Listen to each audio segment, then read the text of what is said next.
ஆசிரியராக இருக்கேன். ஐயா வந்து பாலகிருஷ்ணன், ஐயா பேர் பாலகிருஷ்ணன். அவர் ஒரு மலைச்சித்தர். மலை இறைவன் வந்து அன்னை ஆதிபராசக்தியின் அருளாலே அவர் வந்து தமிழக பல ஊர்களிலே மலையை உருவாக்கும் வல்லமை படைத்த ஒரு மனிதர். அவர் ஒரு சித்தர். அவர் வந்து மலைச்சித்தர் என்று அழைக்கப்படுகிறார். இவர் வந்து இப்போ நம்முடைய நாடெங்கிலும் மழையை வருவிக்கும் பொருட்டு திருச்செந்தூர் செல்கிறார். திருச்செந்தூர் கடலில் குளிக்க போகிறாரு. குளித்து திருச்செந்தூர் முருகப்பெருமானை வேண்ட போகிறார்.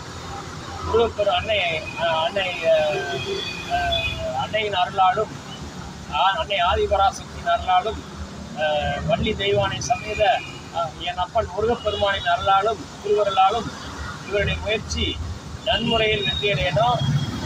நல்ல முறையில் எல்லா தெய்வங்களும் இவருக்கு துணையிருந்து இவருடைய முயற்சியை வெற்றியடைய வைத்து தமிழ்நாடெங்கும் நல்ல மழையை பொழிவித்து எல்லா ஊர்களிலும் இருக்கிற நீர்நிலைகள், ஆறுகள், குளங்கள், ஏரிகள், கண்மாய்கள் எல்லாம் நல்லா நிரம்பி வழியணும். எல்லா இடங்களையும் தண்ணி வந்து நல்லா போகணும். ஆறுகளெல்லாம் தண்ணி நல்லா போகணும். நம்ம மதுரையில் எப்போதும் வந்து ஆற்றில் தண்ணி போயிட்டே இருக்கணும். ராமநாதபுரம் கம்மா நிரம்பணும்.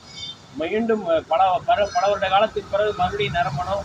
மக்கள் எல்லோரும் சுபிட்சமாக வாழணும். இதுதான் என்னுடைய கோரிக்கை. அதற்காக இந்த சிறு அன்பளிப்பை அவருக்கு கொடுக்கிறேன். இறைவன் அருளால் கொடுக்கிறேன். நன்றி, வணக்கம்.